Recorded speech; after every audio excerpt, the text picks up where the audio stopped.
Good morning. Good morning. We're going to be starting off today in John chapter 20. And we've been going through the crucifixion and the arrest of Jesus, his resurrection. And now we're going to skip ahead just a little bit after the people had come and seen Jesus and began to share it with others. And there was some mixed thoughts and emotions and doubts about that. And we're going to skip ahead to John chapter 20, and we're going to be beginning at verse 24. It says, "Now Thomas, called the twin, one of the 12, was not with them when Jesus came. The other disciples therefore said to him, 'We have seen the Lord.' So he said to them, 'Unless I see in his hands the print of the nails, and put my finger into the print of the nails, and put my hand into his side, I will not believe.'" And believe it or not, we think that way a lot ourselves. Unless I see it for myself, don't even talk about it. I don't want to hear it. I got to see it for myself.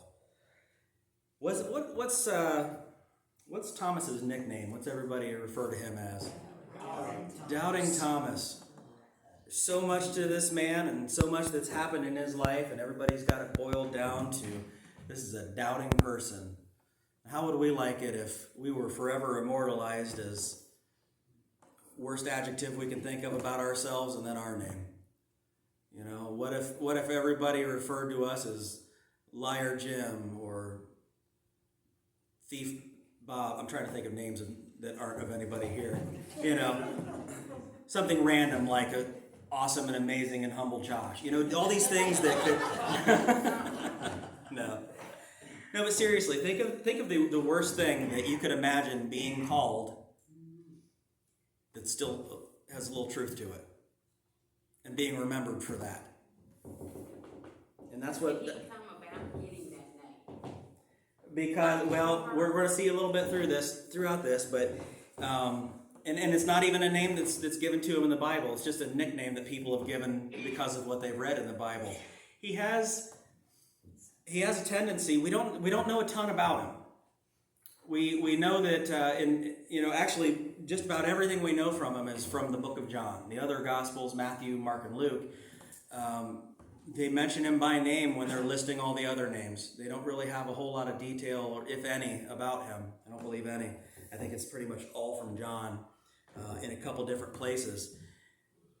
And we see in those interactions with him a negativity or a doubt or a pessimism is probably like, I don't know if this is going to work out. But how often do we do that when we have doubts but we still do things? I don't know if it's going to work, but we're still going to give it a shot. It doesn't mean that you have a doubt that makes you completely grow hopeless and give up. You know, he was still willing to see it. But I want us to look at how crazy it is, how maybe even hypocritical it is for him to be looked at as just this doubter. Because I'm sure if we all think within ourselves, we can see a bit of that in ourselves. But we see it with a lot of other people in the Bible. We see it with all the other disciples. You know, at some point, they didn't believe what they should have known to be true. They didn't believe reports of true things. Just look at what happened after just last week we talked about the resurrection. And the ladies went to prepare his body. And they show up and they're surprised by everything. The angel explains everything and they go back to tell everybody else.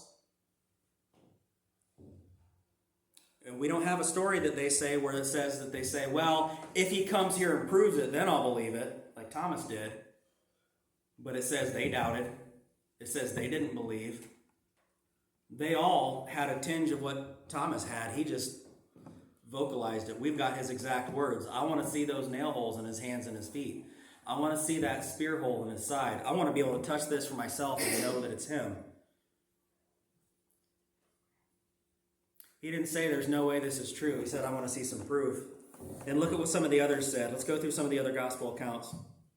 In Mark chapter 16, verses 10 and 11, she, speaking of Mary Magdalene, went and told those who had been with him, with Jesus, as they mourned and wept. And when they heard that he was alive and had been seen by her, first person witness testimony, when they heard that he was alive and had been seen by her, they did not believe her. You don't hear the term the doubting disciples.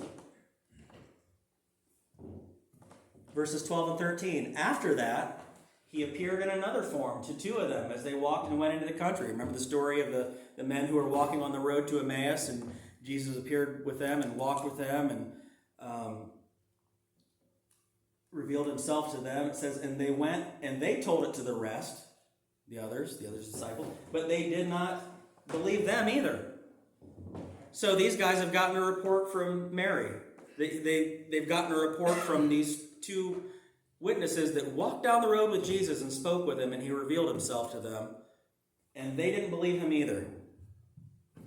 Verse 14, later, Jesus, he appeared to the 11 as they sat at the table, and he rebuked their unbelief and their hardness of heart, because they did not believe those who had seen him after he had risen. Let's go to Luke and see what he says. Verses 9 and 11 of chapter 24. Then they returned from the tomb, the ladies who went to and found Jesus had been risen. They returned from the tomb and told all these things to the 11 and to all the rest, and this gives a little more insight into it. And their words seemed to them like idle tales, and they did not believe them. This seemed like some kind of made-up fairy tale. Luke 24, verses 36 through 39. Now as they said these things, Jesus himself stood in the midst of them and said to them, "Peace to you." But they were terrified and frightened, and supposed they had seen a spirit. And he said to them, "Why are you troubled? And why do doubts arise in your hearts?" They don't believe Mary. They don't believe these two witnesses on the road. And he is standing face to face with them, revealing himself to them, they still have doubts in their hearts. And yet, everybody wants to pick on Thomas.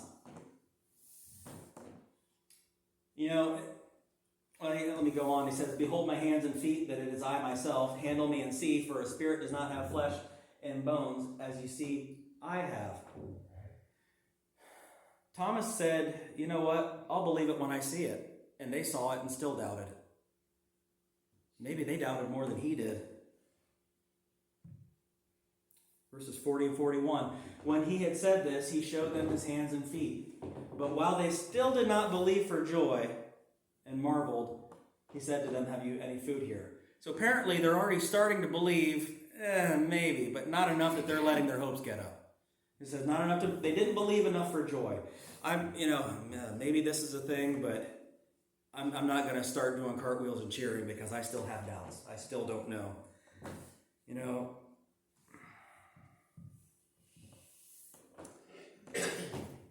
So many onlookers can look at this and say, you know what, he needed proof before he would believe it. How many people do we encounter like that? How many people have we encountered that have said, well, how do you know that's real? Prove it. Where's your proof? Where's your evidence? Where's your notarized document by the scientists of the world that God is real? Thomas, in the Aramaic language, the name for him means twin. They called him Didymus in Greek, but it means the twin. So being that his nickname is a twin, it sounds like he was probably a twin. Now, it doesn't say in the Bible who his twin was. But somebody out there looks just like Thomas. Maybe it's you and me. Maybe we look like Thomas more than we care to admit. Maybe if we look close enough at ourselves, we'll see some Thomas there. How many times have we prayed directly to God and then thought to ourselves, yeah, I'll believe it when I see it? It sounds kind of familiar. I'll believe that when I see it. If you'll hold your place, turn to chapter 11 of that of John.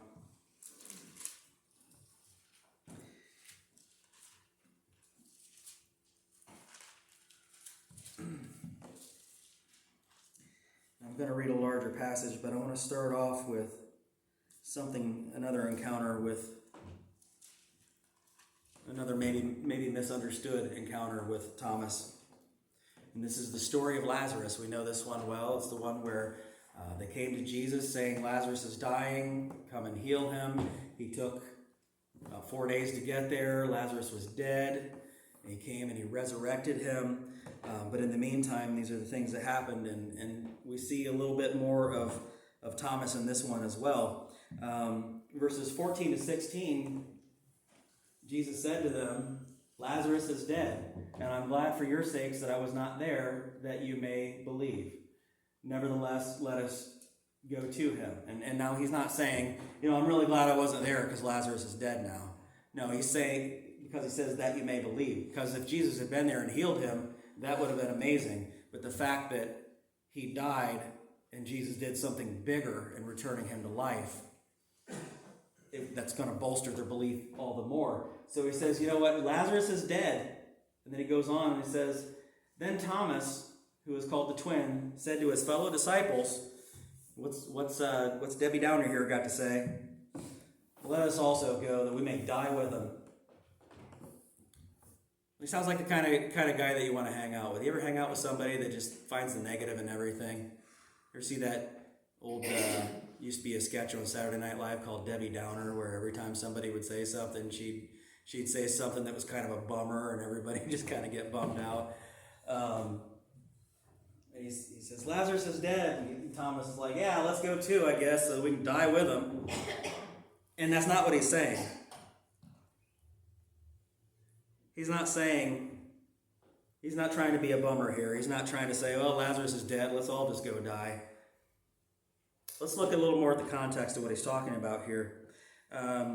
Let's start back at verse 1. Now a certain man was sick, Lazarus of Bethany, the town of Mary and her sister Martha. It was that Mary who anointed the Lord with fragrant oil and wiped his feet with her hair, whose brother Lazarus was sick.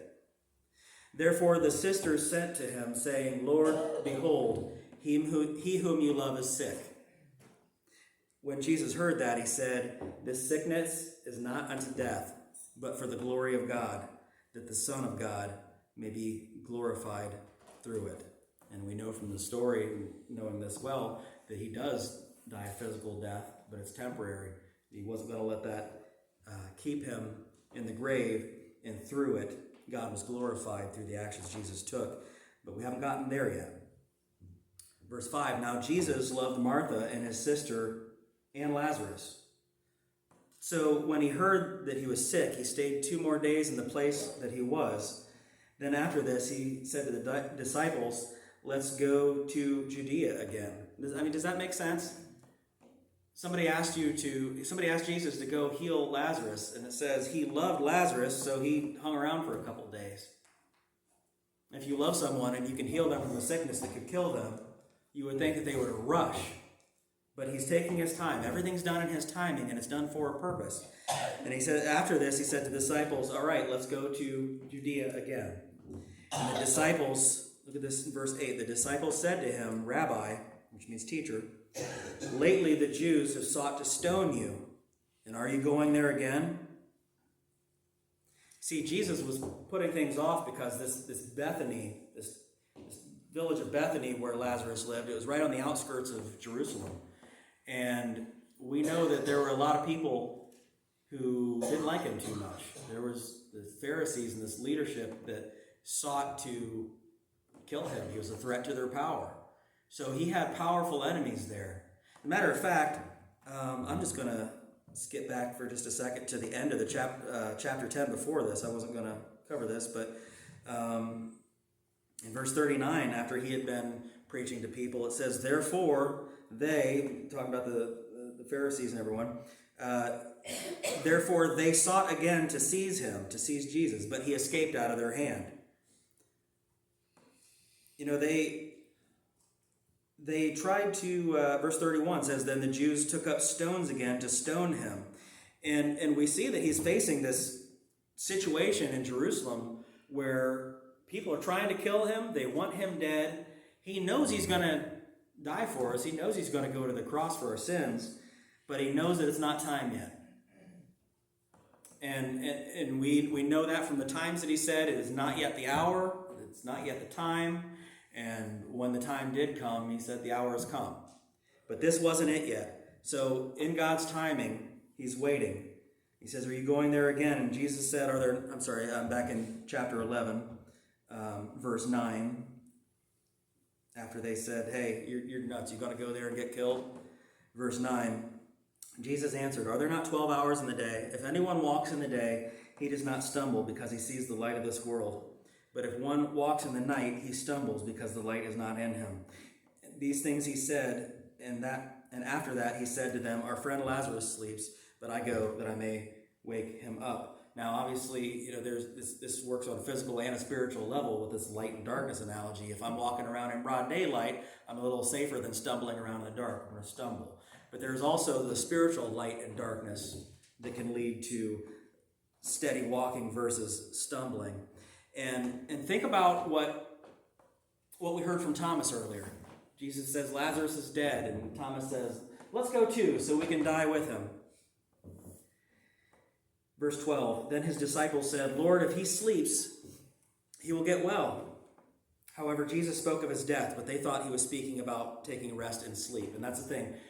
In the New Testament, sometimes physical death was referred to as sleep because ultimately it's not a complete and final death, because we know that there is such thing as a spiritual death. And in this case, we know that it wasn't a permanent death, as Jesus was going to resurrect him.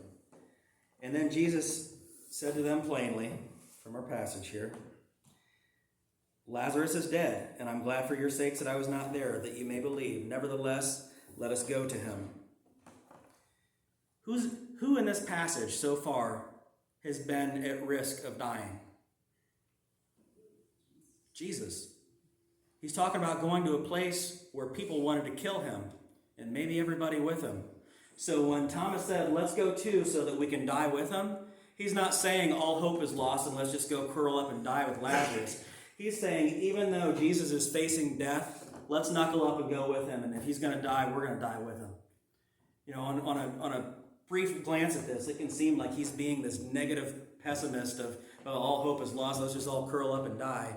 But he's saying, you know what? Our Lord is facing, his life is at risk. He matters that much. Let's go die with him if we have to. If he's going down, he's not going down alone. That's not doubting Thomas. That's brave Thomas. It's still negative and pessimistic Thomas. We could die from this. We know that Jesus had the power to overcome anything, but at a certain point, he allowed himself to go to that cross. Nobody knew exactly when he was going to die, and it was a possibility this day, and the person that everybody calls the doubter was the one who stepped up and said, let's go with him. Let's have his back. Let's be his support. It's still pessimistic. We might die, but it's faithful.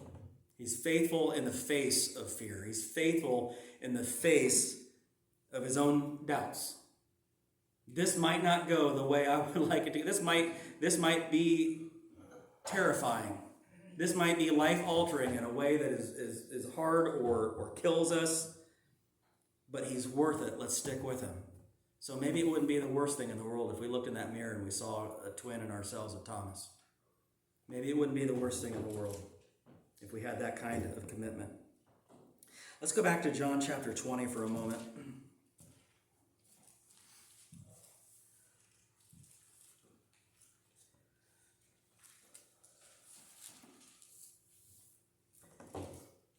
So where we left off, wet my whistle while everybody turns pages. All right. Where we left off, excuse me. He said, you know what, I'm not going to believe unless I see those nail holes and I can put my hands on them and I have experienced and seen for myself that this is true. If I see that and I feel that, sure, I'll believe then, but not a minute sooner. Verse 26, and after 8 days, his disciples were again inside, and Thomas with them. And Jesus came, the doors being shut, and stood in the midst and said, "Peace to you." Then he said to Thomas, "Reach your finger here and look at my hands, and reach your hand here and put it into my side, and do not be unbelieving, but believing." Look at what Jesus did here. He gave him 8 days to sit on that. He said, "I'll believe it when I see it." And then he left him there. He was left there for 8 days before anything happened. And now Jesus appears. It's significant that the doors were shut. He didn't need to knock. He appeared there among them.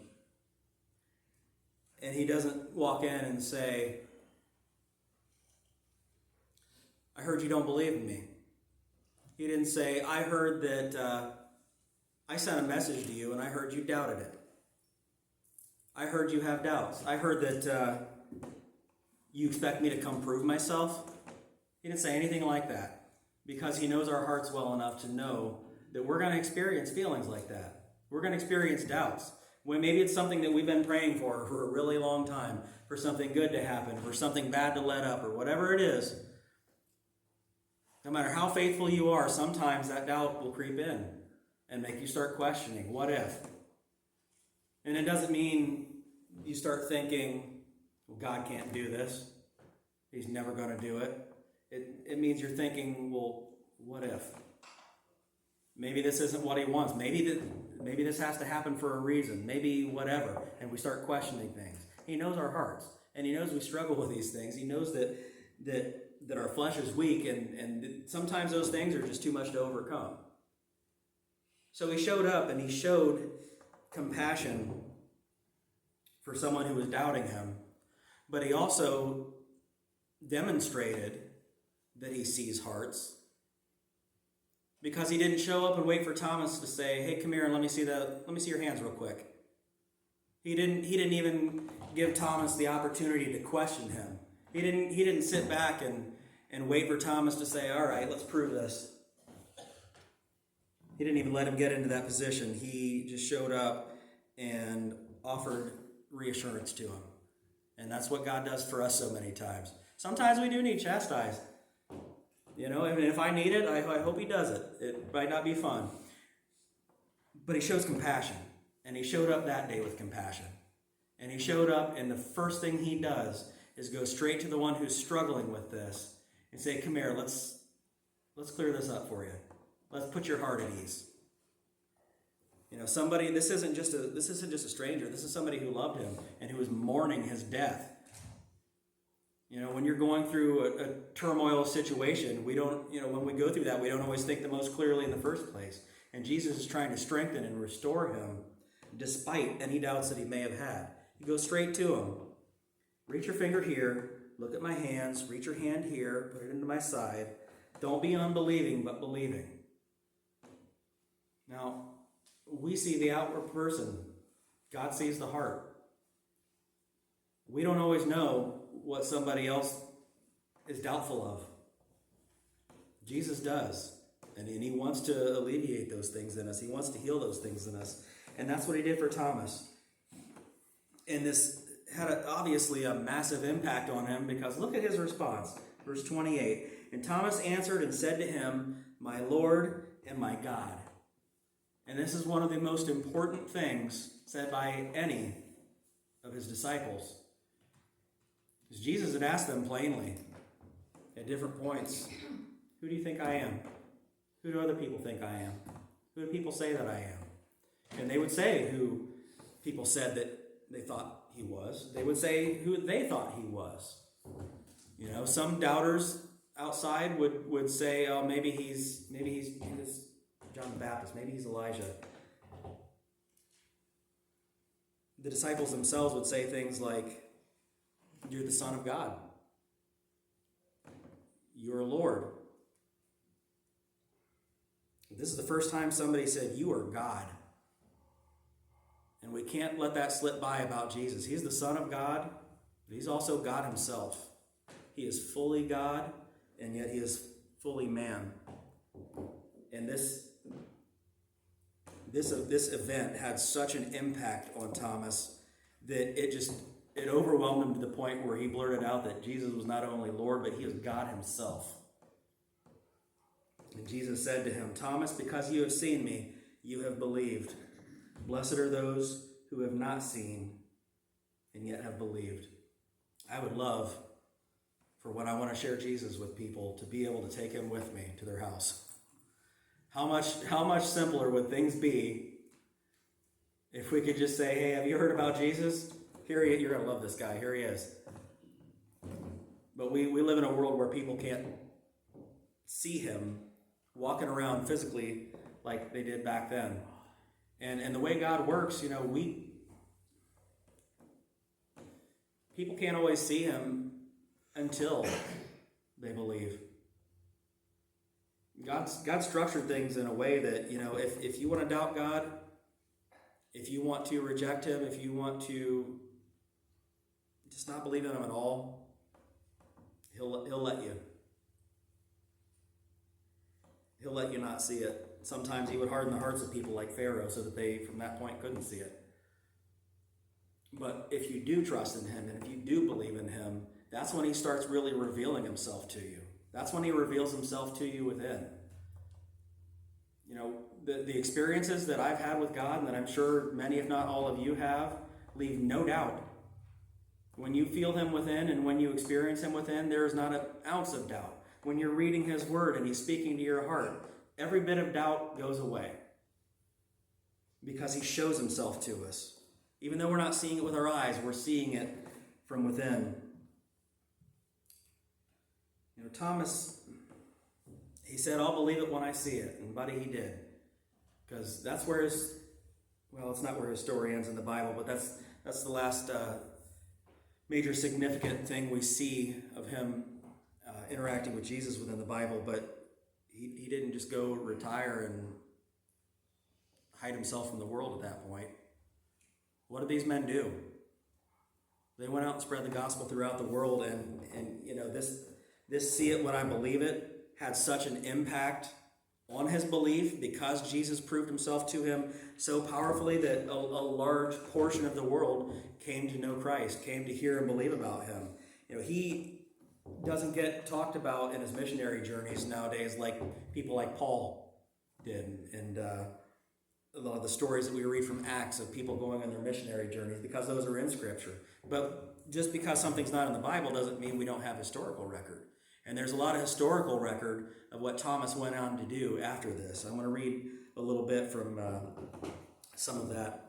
It says, although Thomas's travels are not recorded in the New Testament, Thomas is known to church historians as the most celebrated missionary of the original group of 12 apostles.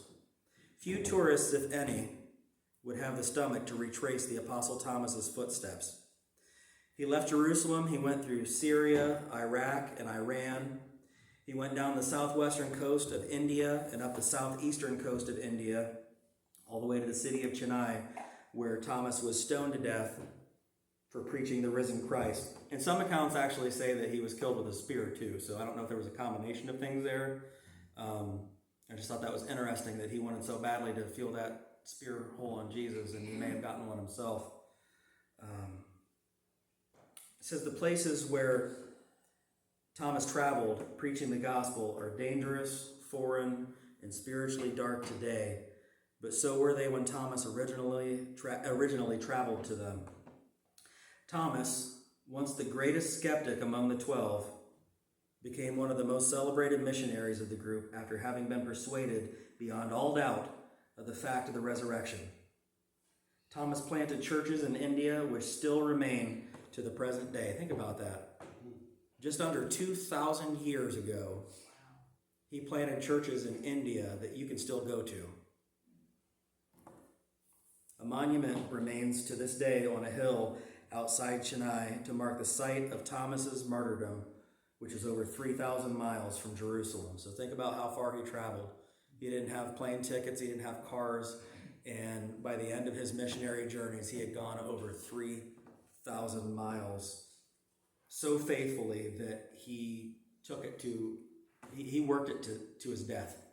He worked it to the end until he was martyred because of this. He already had a heart that he was ready to die with him. And this strengthened him so much that he was ready to die for him.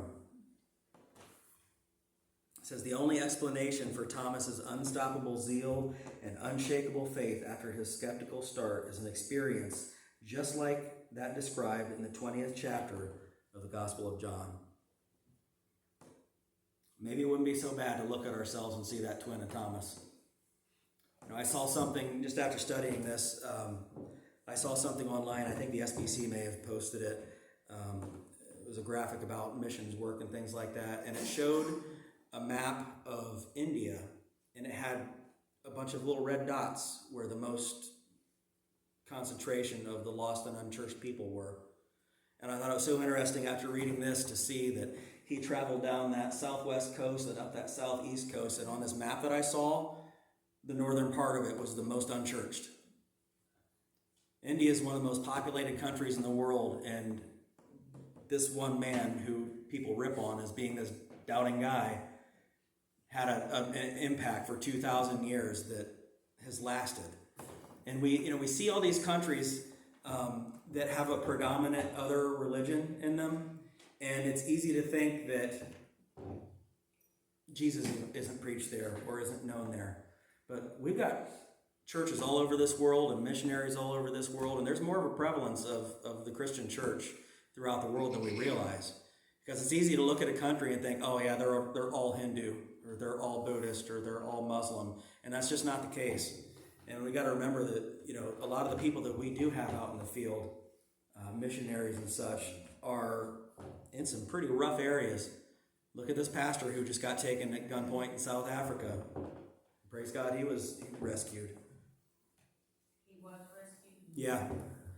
There was a big operation where there was a gunfight. I think everybody in that car died but him, the people that had taken him. Was it our soldiers that rescued him? I don't know for sure. I think that we were working with them in part at some point in that operation, but I know who was there on site when it happened. But think about these things. What are we doubting that's holding us back? And why do we beat ourselves up so much when we do? God understands. He knows that we're going to, I can't tell you how many times, even as a pastor, I go through seasons and situations where I start to doubt things. And I try to catch that and stay on top of it. But, even when I consciously know I don't need to doubt this, sometimes the Spirit takes over and just feels like, oh, I don't know, all is lost. I don't think we're in a position like that. I think that no matter how ugly things get, there's always going to be hope. And maybe sometimes if we do have that doubt, it's better that we have it and fight through it. Some people may have no doubt in the world, but not be willing to step up for Jesus. And we talked earlier about, in Sunday school, about how persecution for the early church could become a strengthening thing, a refining thing. You fight for something when it's at risk. We learn that when we're a little kid and there's a toy that we don't care about at all, and then some other kid picks it up, and I'm going to fight for that thing. That's mine. We can't let it beat us up when we have doubts, but we need to acknowledge them, and we need to turn to him. Sometimes when we feel like that, we feel like, man, I don't even want to address this with God. I'm ashamed of feeling this way. Look at what this teaches us about God's heart. Look at what this teaches us about how he's going to respond to things like that. Go to him. If there's something you're doubting or struggling with, go to him. And he has a heart that we see here is going to reassure us. So I just want to encourage everybody today, don't beat up on Thomas too badly, and don't beat up on yourselves too badly. And just trust in God.